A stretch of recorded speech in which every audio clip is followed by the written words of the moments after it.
요한계시록 첫 번째 시간입니다. 예수 그리스도의 계시라는 제목으로 계시록 1장 1절 말씀을 전하도록 하겠습니다. 이제 제가 요한계시록을 저희 강해를 하게 된 계기가 실제 계시록에 대한 오해를 가지고 있는 사람이 저희 교회에서 상담을 여러 번 받았었기 때문에, 그러니까 한두 사람이 아닙니다. 그리고 한국 교회 안에서 이제 요한계시록에 대한 잘못된 해석 혹은 이제 요한계시록을 위험한 책이라고 인식하는 그런 인식들이 있기 때문에 이런 것들도 조금 저희들이 고쳐야 할 것 같다라는 생각이 들기도 했고, 아무튼 여러 가지 그 측면에서 제가 목회하는 동안에 한 번은 요한계시록 강의를 하려고 했어요. 근데 예상보다는 조금 더 빠른 시간에 하나님이 강의를 시작하게 하셨는데, 저희들은 그 요한계시록이 교회 내부도 포함되는 거야. 내외부적으로 가장 많은 공격을 받았던 책임을 먼저 인지를 해야 될 필요가 있습니다. 그러니까 이 요한계시록이요, 지금 이 시대만 문제가 됐었던 게 아닙니다. 요한계시록이 굉장히 오랜 시간 동안 교회 안팎으로 공격을 받았었던 책이에요. 여러분들 이거 요한계시록이 제가 어릴 때 생각만 하더라도 오맨이라는 영화 있죠. 제 또래 분들은 아마 그 영화를 기억을 하실 것 같은데요. 오맨이란 영화에서 그게 진짜 무서웠거든요. 그 영화가 이제 어렸을 때 봤는데, 제가 초등학생 때 그때쯤 봤는데, 그 오멜이란 영화가 굉장히 무서웠습니다. 그러니까 분위기가 너무 무서웠고, 그게 어려서 그랬나 했는데, 이제 최근에 또 오맨이라는 영화를 이렇게 뭐 볼 기회가 있었는데, 지금 봐도 여전히 무섭다 이런 생각이 들더라고요. 그러니까 공포 영화로서 너무 잘 짜여진 영화라고 생각하는데, 거기에서 중심 주제가 되는 게 계시록에 나오는 666을 머리에 달고 있는 적그리스도예요. 그러니까 영화적 소재로 요한계시록이 제가 어릴 때 쓰였고요. 여러분들 다빈치 코드 같은 거 아시죠? 이제 성경 자체를 가지고 이렇게 저렇게 그 안에 뭐 코드가 있다 뭐 그렇게 하는데, 거기서도 중요한 것 중에 하나가 요한계시록으로 나오고, 그러니까 이게 문화적으로 소비될 때, 문화적으로 재창작될 때, 기독교 중에서 뭐 그런 식으로 신비감을 조성하고 뭔가 서스펜스를 주고 뭐 그렇게 하기 제일 좋은 책이 계시록이니까, 그런 식으로 2차적으로 문학 안에서 문학적으로 영화적으로 재생산들이 많이 이루어졌습니다. 요한계시록이 그런 식으로 많이 다뤄졌죠. 그러니까 여러분들 로마서는 그런 식으로 다루지 않죠. 여러분들 생각해 보세요. 복음서는 그런 식으로 다루지 않죠. 예수님의 생애를. 이제 생각해 보면은 그 예수님의 생애를 가지고 가장 발칙한 영화가 뭐 지저스 크라이스트 슈퍼스타 뭐 그 정도? 그 정도겠죠. 근데 계시록은 한도 끝도 없습니다. 상상력을 펼치는 그 사이즈가 엄청나게 크다는 얘기죠. 또한 사이비 이단들이 항상 요한계시록을 가지고 오죠. 지금 사회적으로 문제가 되고 다큐멘터리 나는 신이다라는 넷플릭스에 다큐멘터리가 있는 것으로 아는데, 제가 보지는 못했어요. 근데 거기에 뭐 JMS도 나오고 그 다음에 아가동상 뭐 이런 데도 나오고 이러는데, 여러분들 거기 전부 다 나는 신이다라는 제목처럼 자기가 메시아라고 주장을 하는데, 그 근거를 전부 요한계시록으로 듭니다. 그리고 한국 교회가 최근에 가장 많이 피해를 보았었던 신천지의 이만희 총회장 역시 무엇입니까? 계시록의 약속의 목자가 자신이다 라고 얘기를 해요. 그러니까 여러분들 잘 생각해 보시면은, 우리가 복음서에 나오는 예수가 나다라고 얘기를 바로 하는 사람은 아무도 없어요. 그런데 요한계시록을 거쳐서는 내가 메시아다라고 얘기하는 사람이 생깁니다. 이제 이러다 보니까 요한계시록이 이런 식으로 공격을 많이 받다 보니까, 뭐 교회 안에서는 어떤 식으로 대응을 해왔냐면은, 요한계시록을 읽지 말고 요한계시록을 가르쳐주는 데를 위험하게 여기라라고 가르쳤습니다. 그러니까 이거는 진짜 미봉책이죠, 일시적인. 요한계시록은 어떤 책이냐면은 그냥 우리가 하나님 말씀 66권 중에 한 권으로서 성도들이 하나님 말씀을 경외해야 한다면 반드시 알고 그 말씀에 순종해야 할, 마치 우리가 로마서를 읽듯이 혹은 요한복음을 읽듯이 혹은 사무엘서 혹은 창세기, 출애굽기를 읽듯이 우리가 읽고 이 말씀 가운데 순종해야 할 그냥 하나님 말씀이에요. 요한계시록이라고 해서 특별히 신비하거나 특별히 더 위험하거나 그런 게 없습니다. 그게 아니라 요한계시록은 오히려 그냥 평이한 책이에요. 여러분들 저랑 강의를 쭉 해나가 보시면 알겠지만은 야 이거 뭐 이런 신비라기보다는 그냥 여러분들이 놀라야 될 것은 요한계시록의 신비 때문에 놀라는 게 아니라 하나님의 구원의 장엄함 때문에 여러분들 놀라시게 될 거고, 요한계시록을 보면서 여러분들이 두려워하는 것이 아니라 여러분들은 요한계시록을 이제 읽어나가면서 저와 함께 이 믿음 생활과 신앙 생활에 위로를 받게 될 거예요. 계시록은 그런 책이란 말이에요. 여러분들 창세기부터 시작하여서 성경이 쭉 달려옵니다. 창세기에 하나님이 태초에 천지를 창조하시는 첫 창조가 시작되고요. 마지막 우리의 완결된 계시에는 하나님께서 처음 하늘과 땅을 만드셨던 것처럼 새 하늘과 새 땅으로 이 땅을 갱신하시게 되는데요. 회복하고 갱신하시게 되는데요. 그때 드러나는 하나님은 동일한 하나님으로서 우리를 창조하시고 사랑하시고 우리를 지키시고 우리를 자녀로 부르신 그 사랑의 하나님이란 말이에요. 여러분들 만약에 우리가 알고 있는 십자가 사랑의 그 예수 그리스도를 생각해 보세요. 독생자를 주시기까지 자신을 확정하신, 자신의 사랑을 확정하신 우리의 하늘 아버지를 생각해 보십시오. 그분이 우리에게 주시는 마지막 말이 우리들이 알지도 못할 그런 신비의 언어, 비밀의 언어, 우리들이 깨닫지 못할 그런 얼버무리는 그런 말로 우리에게 마지막 말을 하셨겠습니까? 제가 만약에 제 아들을 독립시키면서, 저에게 아들이 한 명 있죠. 하나뿐인 아들이에요. 그 아들이 나중에 성인이 돼서 독립시키면서 제가 마지막으로 편지를 써야 한다면요, 저는 그렇게 신비한 편지를 적지 않을 거예요. 저는 이렇게 적을 거예요. 네가 앞으로 무슨 길을 가든 아빠는 네 편이야. 항상 사랑해 라고 적을 거예요. 우리 아버지는요, 이 계시록을 마지막으로 계시를 완결하시고 이 계시의 시대를 이제 닫으시는데요. 그 마지막 요한계시록의 언어가 무엇이냐면요, 내가 사랑하되 너를 끝까지 사랑하니까 너는 그 믿음을 지켜라는 거예요. 여러분들은 계시록을 통하여서요, 예수님의 사랑을 발견해야 되고, 요한계시록을 통하여서 하나님의 구원의 장엄함과 하나님의 결코 지지 않는, 더 나아가서 이미 승리하신 그 구원의 현장을 발견하셔야 된다는 말이에요. 어떻게긴요? 이 첫 독자들이 읽었던 그 방식 그대로요. 여러분들 요한계시록에 대한 뜬소문들이 너무 많습니다. 이게 대표적인 게 그런 거예요. 와, 칼빈도 요한계시록은 강해를 못했어. 나머지 65권을 다 했는데 계시록만은 손을 못 댔어. 뭐 그런 얘기라든지. 근데 그거 헛소문이죠.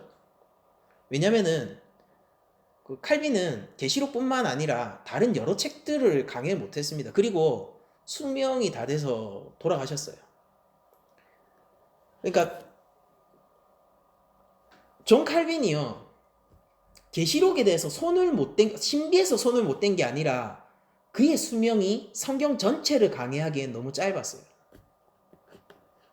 여러분, 저도 이제 설교를 계속 하는 사람이죠. 설교자인데 제가 은퇴할 때까지, 아니요, 제가 숨을 거두는 마지막 날까지 성경을 강해해도 전 66권 다 강해 못합니다. 여러분들, 그리고 조금만 더 생각해보면은 존 칼빈이 요한계시록 강해서를 남기지 않았다는 게 요한계시록에 대한 내용을 몰랐다는 뜻일까요? 그런데 저는 신명기 강해를 아직 안 했어요. 그게 제가 신명기를 모른다는 뜻일까요? 저 로마서 강해를 아직 안 했어요. 근데 그게 제가 로마서를 모른다는 뜻일까요? 여러분들, 우리는 요한계시록을 하나님의 말씀의 하나로서 늘 그 가르침을 지켜왔고 보존해 왔었습니다. 그리고 이 요한계시록에 대한 해석의 방향성들이 참 여러 가지가 있기는 했지만은, 그러나 우리는 변하지 않는 주제의식을 가져왔고요. 그러니까 디테일은 좀 다를 수 있어요. 근데 변하지 않는 주제의식을 가져왔고, 우리 교회는요, 제가 역사적 교회를 얘기하는 거예요. 지금 한국 교회만 얘기하는 게 아니라 예수 그리스도 이후로 2000년간 지속된 이 역사적 교회는 계시록을 통하여서 언제나 주 예수 그리스도를 발견했고, 그 발견한 예수 그리스도로 말미암아 소망을 가지고 살아왔었단 말이에요. 근데 오늘은 한국 교회가 그렇게 하지 못한다면은 우리가 역사적 교회로서 한켠에 부끄러움을 가질 수밖에 없는 것이겠죠. 오늘은 사실은 계시록에 대한 개관의 시간이에요. 그래서 여러분들이 이 사전적인 지식을 잘 얻고 계시록이 어떤 것인지를 알고 본격적인 내용을 다음 주부터 다룰 텐데, 그것에 대한 이 사전 지식을 잘 쌓아두는 느낌으로 오늘 설교를 한번 들어보시기 바랍니다. 먼저 요한계시록은 그 이름에 맞게 저자가 요한입니다. 혹자는 이것이 사도 요한이라고도 하고요. 다른 사람들은, 이제 최근의 학자들은 이 요한계시록의 저자 요한은 장로 요한으로 동명이인이다, 사도 요한하고 동명이인이다, 이렇게 주장을 하기도 합니다. 이제 우리가 사도 요한이라고 볼 수 있는 어떤 근거들은요, 사실 초보 교부들이 그냥 일괄적으로 다 이것이 예수님의 그 제자였던 요한의 작품이다라고 그냥 증언을 하고 있습니다. 요한 1, 2, 3서, 요한복음, 요한계시록 이 5개가 모두 요한에 의해서 쓰여졌다라고, 그러니까 요한을 목격했었던 사람들 있죠. 그 시대를 함께 살았던 사람들이, 그 초대 교부들이 이런 얘기들을 하고요. 이제 역사적인 증거로 우리들한테 작용을 하겠죠. 근데 왜 이런 역사적인 증거 아래서도 이 사람은 장로 요한으로 사도 요한하고는 다른 사람일 거야, 이렇게 주장하는 사람은 요한 1서랑 요한복음은 사도 요한이 적었다고 생각하고요. 이런 학자들은 요한 2, 3서랑 요한계시록은 장로 요한이 적었다고 생각하거든요. 그 근거가 뭐냐면은 요한계시록이 요한복음하고 문체가 너무 다르고요. 문체가 상당히 다르긴 해요. 상당히 다르고 주제의식도 상당히 다르죠. 요한복음하고 요한계시록은요, 이 전혀 다른 주제를 담고 있습니다. 이제 그런 것들에 의해서 요한계시록이 아마 제사장적인 배경을 지니고 있는 제사장적인 배경을 지니고 있는 장로 요한이 성전을 모티브로 한 책으로 적은 그런 계시록일 거다, 이런 식으로 생각을 많이 합니다. 그런데 어쨌든 저희들은 저자가 누구건 간에 일단 저희들은 예수님의 사도인 요한으로 볼 거예요. 그것이 가장 적당할 것 같습니다. 그러나 어쨌든 이런 저자에 대한 논쟁에도 불구하고 이 요한복음이 성령에 의해 계시되어진 하나님의 말씀인 것만은 틀림이 없다는 사실에 동의를 하고 넘어가야 될 것 같아요. 그러면 이 책이 언제 지어졌냐라는 문제가 있겠죠. 여러분들, 왜 우리가 성경이 지어진 배경을 알아야 되냐면요, 성경은 단 한 권도 그냥 뭔가 논문이나 사상서처럼 하나님의 말씀을 잘 일목요연하게 기록하려는 목적을 가지고 쓰인 책이 한 권도 없기 때문이에요. 한 권도. 로마서도 아닙니까? 로마서도 안 그래요. 로마서도 편지잖아요. 요한계시록은 목적을 가지고 쓰인 책입니다. 어떤 목적? 요한이 지금 함께 손을 잡고 함께 보고 함께 예수님에 대한 믿음을 지키고 있는 그 시대의 예수님의 또 다른 제자들, 하나님의 양들, 하나님의 자녀들을 위해서 쓴 책이란 말이에요. 어떤 시대, 어떤 상황에서 썼느냐가 이 책의 성격을 좌지우지할 수 있겠죠. 요한계시록이 언제 쓰여졌나에 대한 가장 유력한 대답은 아마 로마의 도미티아누스 황제 시기일 것이다 라고 생각을 하고요. 그게 연도로 치면은요, 그러니까 우리가 기록을 보면요, 도미티아누스 황제 말년쯤에 요한이 썼다라고 돼 있는데, 도미티아누스 황제가 96년에 폐위가 됩니다. 죽어요. 정확하게 96년에. 그래서 한 94년에서 95년쯤 적힌 책이 아닐까라고 우리들이 생각을 합니다. 그러면은 도미티아누스 황제의 시기에 적힌 책이라는 게 무엇을 의미하냐면요, 국가적인 박해 시기였다는 뜻이에요. 또 다른 사람들은 도미티아누스 황제 앞선 선대 황제가 우리들이 그 유명한 네로 황제거든요. 이제 요한계시록 11장을 보면은 예루살렘 성이 무너지는 장면이 나와요. 그게 이제 예언적 메시지로 보는 사람들은요, 그 네로 황제 때 쓰여진 책이라고 봅니다. 그럼 연대가 훨씬 당겨지지만은 아무튼 저희들은 도미티아누스 황제 시기다라고 보고, 왜냐면은 그 일곱 교회 상황이나 이런 것들이 그 네로 시대 때보다는 도미티아누스 황제 시기가 더 걸맞습니다. 그래서 한 95년 정도 경 왔다 갔다 하면서 95년 이전의 작품일 거다라는 생각으로 한번 보는데, 이때 어땠냐면은요, 그리스도인들을 네로 황제가 최초로 박해하기 시작했어요. 어떻게 박해를 시작했냐면은 로마의 대화재가 나거든요. 그러니까 도미티아누스 선대 황제예요. 선대 황제에서 최초로 기독교인들이 국가적인 박해를 받게 된 우발적인 사건부터 말씀드릴 거예요. 네로가 로마의 대화재가 나서 민심이 속된 말로 박살이 났다. 그런 상황에 처해지게 된 겁니다. 그러니까 아무리 자기가 로마의 황제라 하더라도요, 로마의 시민들의 마음이 완전히 돌아서면은 정치적으로 위험하거든요. 심지어 어떤 유언비어까지 돌았냐면, 이 유언비어를 여러분들 들으신 분도 계실 거예요. 어떤 유언비어까지 돌았냐면은 네로가 일부러 로마에 화재를 내놓고, 그때 거의 한 로마의 3분의 1 이상이 다 타버렸었던 화재거든요. 그 일부러 그 화재를 내놓고 궁에서 포도주와 과일을 먹으면서 즐기고 있었다라는 유언비어까지 돌기 시작했습니다. 그러니까 그때 당시에 민심이 어땠는지 단적으로 보여주죠. 그러니까 지금 네로에게는 어떤 필요성이 생겼냐면 정치적으로 희생양이 필요했습니다. 그래서 눈에 들어온 게 그리스도인들이었어요.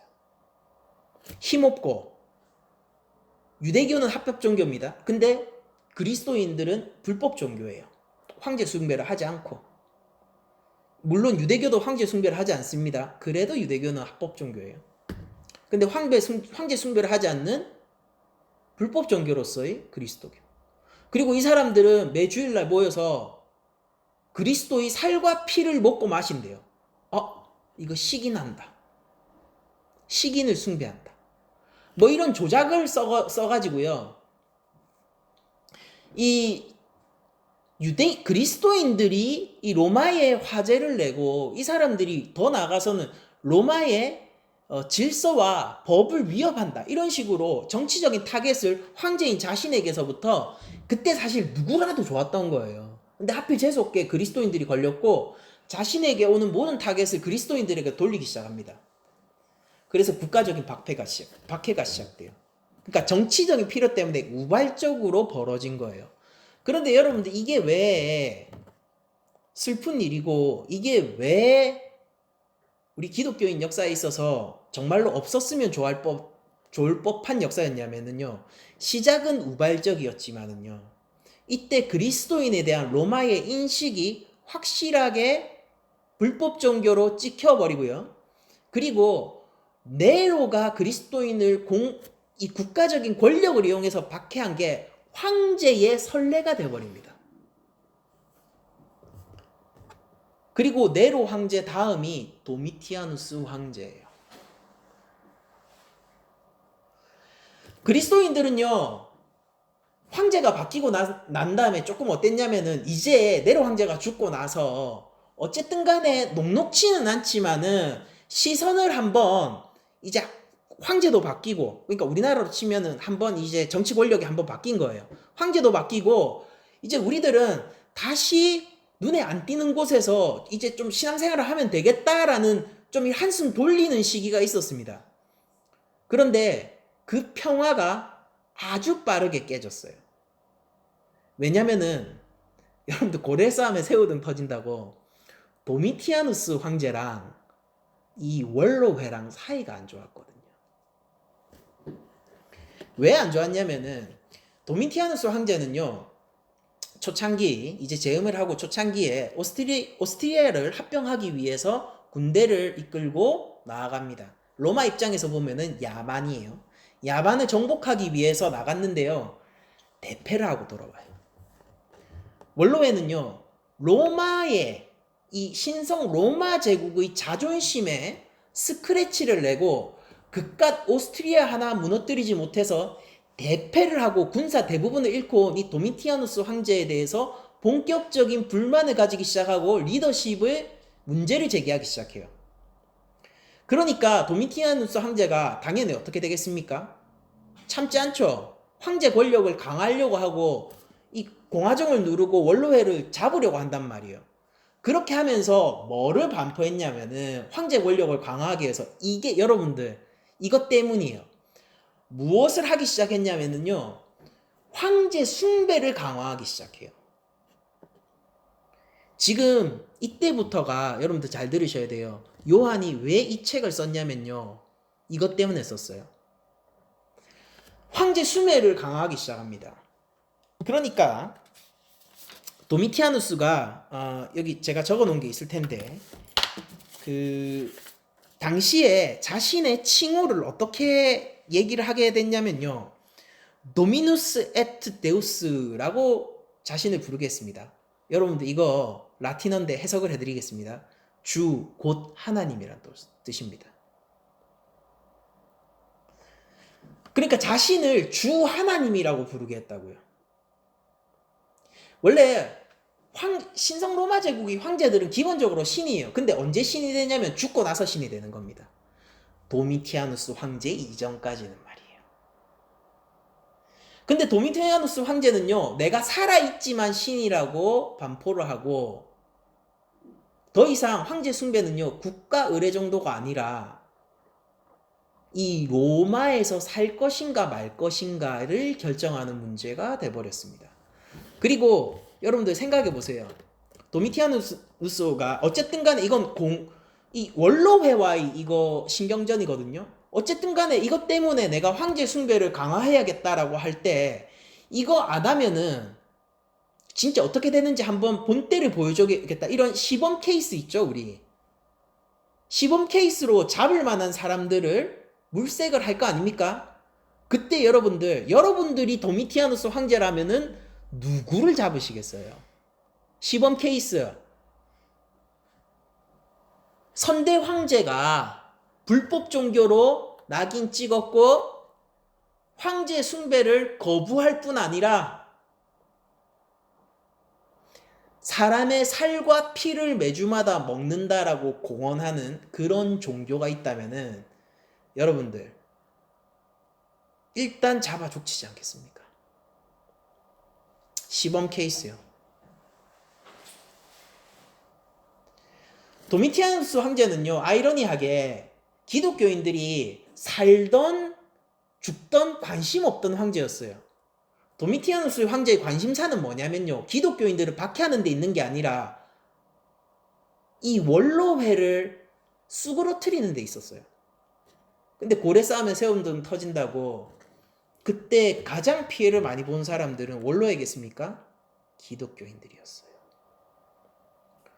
도미티아누스 황제는요, 기독교인들에 대해서 신경도 안 썼습니다. 그럼에도 불구하고 이 역사의 비극 속에서 가장 많은 목이 날아간 사람들이 누구겠어요? 기독교인들이었어요. 기독교인들은 도미티아누스 황제를 주 하나님으로 부를 수 없었어요. 그들의 주님은 예수 그리스도이고 그들은 여호와 하나님만을 참으로 하나님이라 여겼기 때문입니다. 이때 당시에는 유대교도 힘들었습니다. 근데 기독교만큼은 아니었어요.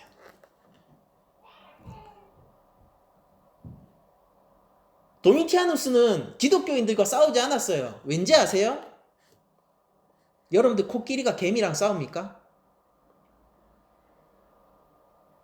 그렇지만은 이 코끼리가 지나간 발자국 밑에 남아있는 시체들은 개미들밖에 없었고, 코끼리 같은 도미티아누스가 자신의 정치를 위하여서 결정을 할 때마다 수많은 그리스도인들의 목이 썰려 나갔습니다. 문자 그대로요. 참수형을 당했다 이 말이에요. 당시에 마지막 사도이자 예수님의 마지막 남은 제자, 유일하게 순교하지 않았던 요한은 반모섬에 유배를 당하게 됐고요. 이게 에게해에 있는 섬이에요. 반모섬에 유배를 당하게 됐고요. 지금 자신의 눈앞에서 그리스도인들이 죽어나가고 있고 예수를 믿는 신앙을 던지고 버리고 있었습니다. 여러분들 요한의 선택이 무엇이었냐면요. 반모섬에서 이들을 지킬 편지를 쓰는 일이었어요. 요한은 나갈 수 없어요. 유배당하고 있습니다. 그들을 격려할 수 없고 그가 심지어 죽고 싶어도 여러분들 이게 무슨 상황인지 제가 설명을 드릴게요. 내가 죽어서 내가 이렇게 장렬하게 내 목숨을 주께 바치는 모습을 보여서 모든 그리스도인들을 위로하고 싶고 그들에게 힘을 주고 싶어도 그것조차 할 수 없는 그런 무력한 상황 가운데 있다고요. 예수님을 따랐던 자신의 형제 같던 11 제자들은 한 명은 물론 유다지만은 그 제자들은 이제 주 예수 그리스도의 이름을 위해서 순교를 하고 더 이상 남아있지 않습니다. 요한도 하나님의 영광을 바라봤고 예수님을 위해서 자기 삶을 던진 사람이에요. 그러나 그는 순교할 수조차 없다고요. 기독교인들을 박해하는데 이 요한은 얼마나 아이코닉한 인물이겠어요. 요한에게는요, 순교마저 허락되지 않았었다고요. 그러니까 사람들은 이렇게 얘기해요. 요한만이 마지막으로 천수를 누렸던 제자다. 이런 얘기들을 합니다. 그런데 저는 한편으로는 그렇게 생각해요. 이거 제 개인적인 묵상인데 그래서 요한은 더 서글픈 거예요. 그가 지금 할 수 있는 게 뭐냐면은 편지를 쓰는 것밖에 없습니다. 그리고 이 편지의 내용이 무엇이겠습니까? 지금 이 믿음을 지켜라. 편지를 통해서 뭘 주고 싶을까요? 지금 나의 형제자매들이 참수형을 당하고 있는데 거기에서 편지 내용을 뭘 쓰고 싶을까요, 여러분들? 힘을 내라. 절대 믿음 버리지 마라. 주께서 이미 이기셨다. 절대로 너희들은 로마의 국가 권력이 너희들의 생명을 좌지우지할 것처럼 생각지 마라. 그런 사람이 있다면은 생각 다시 해라. 하나님이 너희를 사랑하신다. 주께서 너희를 사랑하신다. 주께서 너를 택하셨다. 주께서 이미 이기셨다. 그분이 지금 그 나라에 완성된 나라를 가지고 지금 여기 오시고 계신다. 버텨, 참아, 괜찮아. 하나님의 사랑이 어찌 큰지. 실제 요한계시록의 내용이에요.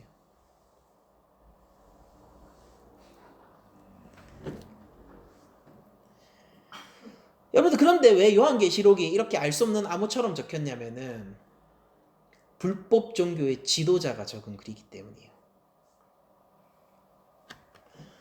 여러분들 이 지금 유배되어 있는 사람이 편지를 보내는데 그 편지는 검문을 받지 않겠습니까? 로마인들이 요한을 주목하고 있지 않겠어요? 그런데 여러분들이라면은 이 편지가 외부로 나가야 되는데 외부로 나가야 돼요. 섬입니다. 외부로 나가야 되는데 여러분들 같으면은 도미티누스는 적 그리스도니까 그를 숭배하지 말고 끝까지 예수를 믿어라 라고 이렇게 평서체로 쓸 수 있을 것 같아요. 로마서를 쓰듯이. 조건이 하나 있어요. 뭐냐면은 헬라 배경의 로마인들은 내용을 몰라야 돼요. 그래야지 밖으로 나갑니다. 그러나 유대교 배경의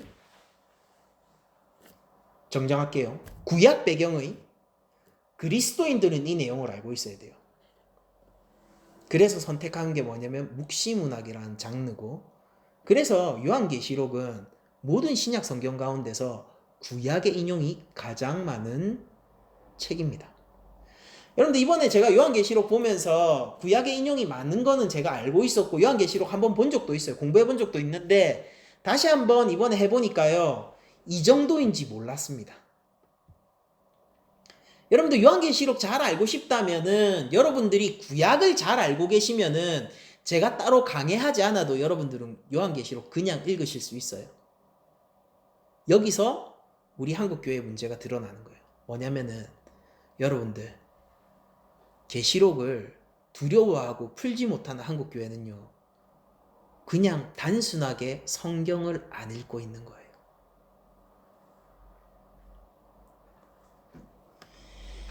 일곱 금 촛대, 어린 양 이런 것들 헬라 사람들이 이해할 수 있었을까요? 이해 못합니다. 그러나 그리스도인은 이해 가능하죠. 바벨론, 예루살렘 성 이런 거 알고 있었겠습니까? 헬라 사람들이? 어떻게 알아요? 바벨론한테 걔네들은 바벨론 이러면 바벨론 제국 과거에 이거잖아요. 근데 하나님의 백성을 박해하는 반대편이란 개념이 헬라 사람들한테 어떻게 생길 수 있을까요? 그리스도인들은 그거 알죠. 왜냐면은 구약 성경을 읽은 사람들이잖아요. 요한의 묵시문학을 선택한 이 글쓰기는 당시로서 어쩔 수 없었어요. 요한은 글을 써야 했습니다. 그는 순교조차 할 수 없었어요. 여러분들 이 서글픔을 아셔야 돼요. 요한의 서글픔을.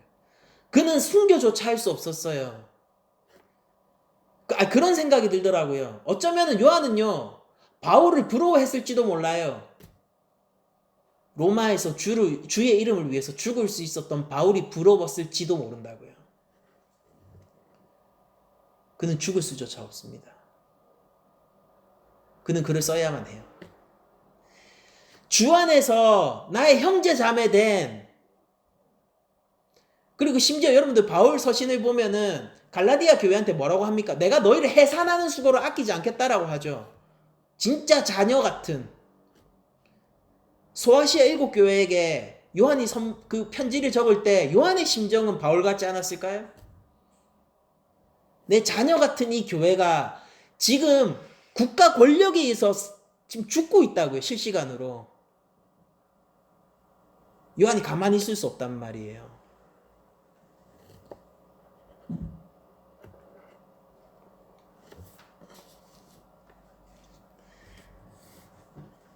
근데 우리들은 요한계시록의 이런 성질과 요한계시록을 적을 수밖에 없었던 이 배경을 알아야 합니다. 그리고 요한은요, 그 시대를 다룰 뿐 아니라요, 하나님의 백성들이 어느 시대에나 겪을 수 있는 역사 전반의 내용을 다룸으로써 이 역사의 실상이 무엇인지를 보여줘요. 신천지에서 무슨 그림자와 실상 이런 걸 얘기하지만은요, 계시록이야말로 이 우주 역사의 실상을 보여주는 책입니다. 그 실상이 뭐냐? 하나님과 어린 양 예수 그리스도는 사탄과 그를 추종하는 세력과 싸우고 있으며 이미 승리하셨어요. 사탄과 그를 추종하는 세력은 언제나 하나님의 백성들을 위협합니다. 그러나 새하늘 새 땅을 가지고 오시는 그날이 되면은 그 악한 세력은 눈꼽만큼도 자취를 찾을 수 없으며 예수 그리스도의 확고한 승리 아래에서 주의 교회는 영원한 안식을 누리게 될 것입니다. 계시록이 조망하고 있는 이 우주적 전쟁의 실상이 바로 이것이라는 것이죠. 그러므로 여러분들, 이 계시록을 통하여서 여러분들은요, 단순히 미래의 계시록을 보니까 이거 3차 대전이 어디에서 일어나고 막 뭐 그런 거 얘기하죠. 뭐 3차 대전이 어디에서 일어나고 뭐 무슨 이 계시록을 보니까 뭐 베리칩이 어떻고 저떻고 예수님이 곧 오시네 마네. 중국이 새 예루살렘이 될 것이네. 또 더 뭡니까? 더 나아가서는 제3성전이 서야 되네 마네. 제3성전이 왜 서야 돼요? 옛 성전을 허무시고 온전히 자신이 성전이 되신 예수 그리스도 앞에서 하나님이 그 휘장을 위에서 아래로 찢어버리셨는데 우리한테 제3성전이 왜 필요합니까? 거기 왜 또 계시록이 또 왜 나와요? 이런 것들요. 여러분들 계시록을 잘 아셔야 돼요. 하나님 말씀으로 여러분들 이해하시고 이 말씀에 순종하실 수 있대 바르게 이해하고 바르게 순종하셔야 됩니다. 여러분들 예수님은 십자가로 이미 승리를 거두셨습니다. 그리스도의 신부인 교회는 아직 그래도 박해를 받고 있죠. 그래도 걱정하지 마세요. 주님이 이기셨으니까요. 여러분들 삶에서 믿음의 위협이 올 때, 그리고 그것이 때로는 국가 규모의 위협이라 할지라도 여러분들 두려워하지 마세요. 새하늘 새 땅에서는 악이라고는 찾아볼 수 없을 거고 사탄과 그 세력들은 이미 멀리 내쫓겨 어두운 데서 이를 갈고 있을 것이기 때문이에요. 여러분들을 위협하는 이 세상의 세력이 용과 같고 강한 짐승 같다고 해서 여러분들 두려워하지 마세요. 그냥 양으로서 계세요. 우리의 어린 양 예수 그리스도는 우리 어린 양의 신부 교회를 반드시 되찾으실 것이기 때문입니다. 여러분들 요한계시록을 보면서 여러분들은 결코 이상한 미래적인 뭔가를 발견하려고 노력하지 마세요. 계시록에서 예언 딱 하나 있습니다. 나머지 다 성취됐어요. 우리한테 다 과거 일이에요. 딱 하나 남은 거 그거 뭐냐? 예수님 오십니다. 그거 말고 다 성취됐거든요. 우리한테는 이제 다 과거 일이에요. 성령까지 오셨잖아요. 우리한테 다 과거 일이에요. 예수님이 다시 오실 거예요. 요한계시록은요, 이 시간 순서를 따라서 기록한 책이 아닙니다. 그러므로 여러분들 계시록을 보면서 이거 인을 떼는 재앙이 언제 오고 뭐 대접 재앙이 언제 오고 나팔을 언제 불고 뭐 그런 거 생각하지 마세요. 그거는 시간적 순서를 그리고 있는 게 아니라 이 교회 시대, 예수님의 초림과 재림 있죠? 예수님과 초림과 재림 사이에 그 시대의 정황을 통전적으로 조망하고 있는 기법이기 때문이에요. 이 시대는 이런 시대야. 여러분들 중세 시대를 우리가 얼마 전까지만 해도 이렇게 불렀죠. 암흑의 시대야 라고 얘기할 때, 점점 어두워지는 시대야 라고 얘기할 때 그 시간에 특정한 어떤 시기를 가리키는 게 아니죠. 그게 아니라 그 시대의 성격을 얘기하는 거잖아요. 요한계시록은 예수님의 초림과 재림 사이에 있는 이 악한 시대의 성격을 얘기하는 책이에요. 그래서 요한복음은 이 역사에 대해서 이야기하고 하나님의 교회 시대를 다루지만은요, 이거를 시간 순서 연대기 순으로 다루지 않습니다. 그러니까 계시록 보면서 앞으로 무슨 일이 있네 이런 얘기하는 사람들 전부 걸으셔도 좋아요. 왜냐하면 계시록이 그런 책이 아니니까 말이에요. 여러분들 그러면 계시록은 뭐냐? 여러분들 계시록을 이해하기 위해서는 여러분들 조금 어려우실 수 있지만은 이거를 반드시 아셔야 돼요. 뭐냐면은 요한계시록의 장르는 묵시문학적인 장르를 가지고 있습니다. 물론 요한계시록은 여러 가지 장르가 혼합되어 있어요. 요한계시록은 예언서면서 묵시문학서면서 동시에 편지죠. 회람서신이에요. 그렇지만 이 중에서 우리들이 제일 모르는 게 뭐냐면은 묵시문학이라는 거예요. 여러분들 우리 예언서는 잘 압니다. 예언서가 뭐냐면 선지서니까요. 선지, 앞선 지식을 가진 사람들. 예언자, 선지자. 영어로 똑같죠? prophet? 이거 그냥 예언서잖아요. 그러니까 선지자가 예언자고요. 선지서가 예언서예요. 그러니까 우리는 예언에 대해서는 잘 압니다. 예언서는 잘 알아요. 선지서 전부 다 예언서거든요. 그런데 우리가 묵시문학은 모릅니다. 왜냐면은 그건 묵시문학은 성경을 배경으로 한 시대가 아니기 때문이에요. 신구약 중간기, 말라기가 닫히고 예수님이 다시 오셔서 계시가 다시 열리기까지 우리가 그 신구약 중간기 시대가 있죠. 그때 하나님의 계시가 더 이상 떨어지지 않을 때 하나님의 백성들이 가만히 있었던 게 아니라 나름대로 거기에서 하나님에 대한 글을 쓰고 나름대로 자신의 신앙들을 발전시켜 나가고 그러면서 여러 가지 움직임들이 있고 막 그랬단 말이에요. 예수님 때만 가면 봐도 어떻습니까? 바리새파가 있고 사두개파가 있고 그렇죠. 그 구약 시대 때 그런 거 있어요? 없습니다. 신구약, 구약, 중간기 때 유대교가 발전해서 나온 그런 사람들이잖아요. 그러면 그 시기에 어떤 사람들이 성경을 배경으로 어떤 글을 적기 시작했냐면요. 여러분들 유대인들 어떻습니까? 자, 이제 바벨론 끝났어요. 아시리아 나옵니다. 페르시아 나옵니다. 헬라 나옵니다. 로마 나옵니다. 걔네들이 인생이 어떤지 아세요? 여러분들 우리 일제시기 몇 년 겪었어요? 36년? 걔네들은요. 일생이 그냥 핍박받는 자들이었습니다. 헬라 시대 때는 어떤 안티오쿠스 에피파네스라는 헬라의 황제가 어떻게 했냐면요. 성전도 무너뜨렸어요. 바벨론 유수 그 포로 갔다 와가지고 성전 다시 만들어 놨더니 헬라 제국 오니까 성전도 다시 무너뜨려요.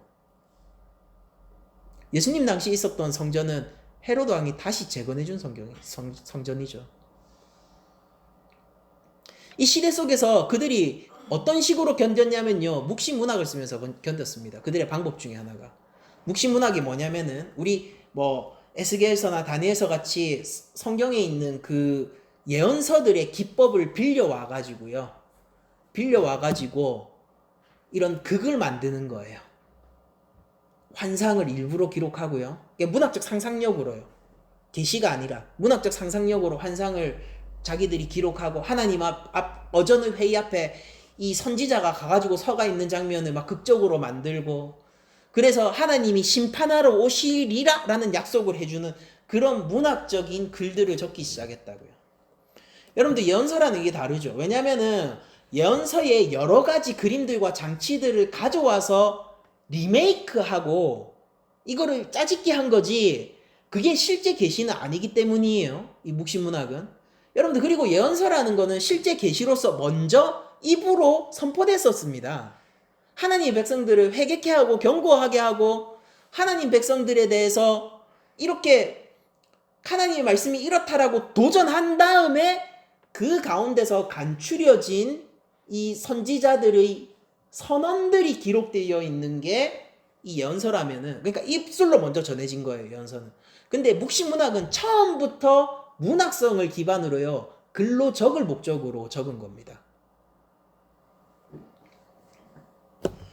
그리고 여러분들 우리 액션 영화 보면은 딱 보면은 그 장르의 클리셰가 있죠. 여러분들 멜로 드라마 보면 로맨틱 코미디 이런 거 보잖아요. 로맨틱 코미디 이런 거 보면은 어떻습니까? 그냥 그 로맨틱 코미디라는 것만으로도 장르의 전개라든지 아니면 주제의식 이런 것들이 그냥 다 정해져 있죠.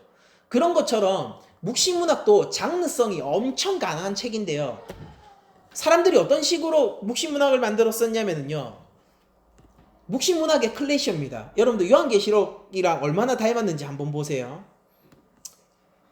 묵시록은 보통 이래요. 항상 두 대립된 사람들이 나옵니다. 두 대립된 존재가 나와요. 뭐냐면은 경건하게 하나님을 믿는 소수와요. 이 소수를 핍박하는 핍박자 집단이 인류 역사 속에서 두 집단이 나오게 됩니다. 이거 묵시문학 클리셰예요. 묵시문학 보면 전부 그렇습니다. 그래서 뭐 아브라함이라든지 에녹이라든지 실제 이름 그래서 이름도 에녹서 뭐 이런 거예요. 묵시문학. 진짜 저자는 누구냐고요? 모릅니다. 일부러 고대 저자의 이름을 쓰는 거예요. 일부러. 진짜 저자는 거기 뒤에 숨죠. 근데 그게 묵시문학이에요. 그래서 뭐 에녹이나 이런 사람들이 그 하나님 앞에서 이 세대를 바라보는 하나님의 환상과 하나님의 예언을 가지고 와요. 근데 그 예언이 뭐냐면요. 지극히 분리주의적이고요. 그리고 엄청나게 허무주의적이고요. 그리고 굉장히 비관적입니다. 그러니까 이런 거예요.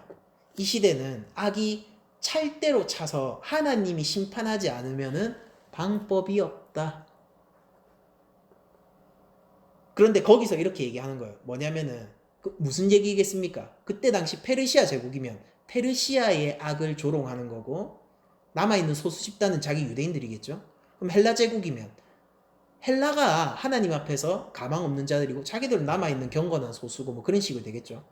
그렇게 하면서 마지막은 어떻게 되느냐? 하나님이 이들을 반드시 멸망시키러 올 거다 라는 것으로 끝납니다. 이게 묵시문학이었어요. 여러분들, 그래서 이런 극단적이고 자극적인 장르를 그 시대가 암울했기 때문에 이런 극단적인 성향을 가지고 있음에도 사람들한테 매우 인기가 있었습니다. 묵시문학이.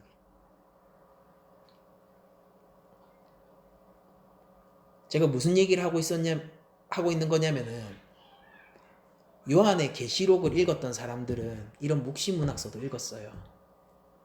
우리가 신앙서적 읽고 있듯이.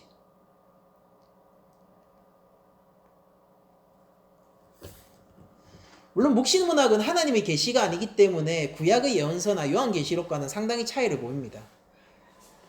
구약의 예언서는 그런 식으로 현재를 부정하지 않아요. 오히려 하나님의 미래적 하나님의 심판을 통하여서 지금 이 백성들이 회개해야 될 것을 얘기하고, 회개하면 하나님이 구원해 줄 것을 얘기하고, 지금 이들이 구원받을 뿐 아니라, 그러니까 경건한 소수가 구원받을 뿐 아니라 나중에 이스라엘인들, 나머지 이스라엘인들도 회개해서 구원받을 걸, 그리고 더 나아가서 만민이 구원받을 것을 얘기합니다. 그래서 분리주의가 아니에요.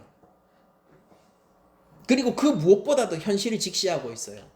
계시록도 그렇죠. 근데 묵시문학은 허무주의, 비관주의, 지금 이거 개판이라서 그 무엇도 안 돼, 하나님 와서 전부 박살내줘야 돼, 이런 극단주의, 분리주의, 우리들만이 구원받을 수 있어, 이런 거 있잖아요. 그런 것들이 만연했었던 것이 묵시문학인데, 요한계시록은 오히려 이런 측면에서 보면은 예언서들에 더 가깝죠.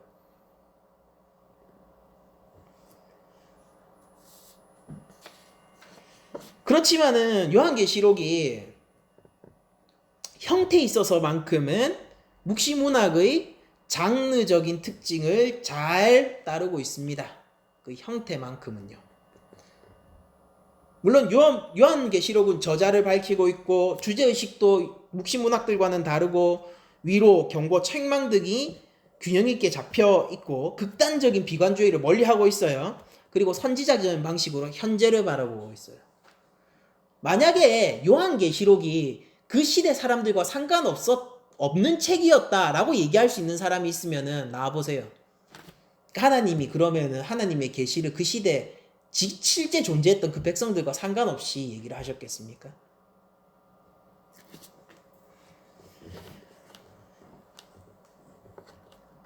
여러분들 잘 생각해 보세요. 이거 한 가지만 여러분들이 머릿속에 집어넣으셔도 요한계시록에 대해서 헷갈리지 않아요. 요한계시록은 1차 독자들이 이해했던 책이에요. 만약 1세기 교회가 요한계시록을 그냥 신비한 책으로만 알고 있었다면은 그건 하나님이 말해놓고도 백성을 버리셨다는 뜻입니다. 반대로 얘기하자면은 1세기의 교회가 몰랐던 내용은 요한계시록의 내용이 될 수 없어요. 다시 한번 말씀드릴게요. 1세기 교회가 몰랐었던 내용, 그리고 이 저자인 요한이 몰랐었던 내용은 결코 요한계시록의 내용이 될 수 없습니다. 베리침요? 어떻게 1세기 교회가 알죠? 그게 절대 요한계시록의 내용일 리가 없죠. 그리고 또 하나 더, 지금 와서 계시록이 열렸다라고 주장하는 신천지 및 여러 이단 사이비들 있죠. 한국교회 개보 얼마 전에 보니까 진짜 우리들은 대기업 잘 알고 있는데 중소기업에서 간의 수공업까지 엄청 많더라고요. 이단 계보 보니까요. 그래, 그 사람들이 전부 이렇게 해요. 내가 계시록을 열었다. 여러분들 1세기 교회는요, 그 사람들의 이름을 알지 못해요. 1세기 교회는 대한민국이라는 나라가 있었는지조차도 모릅니다.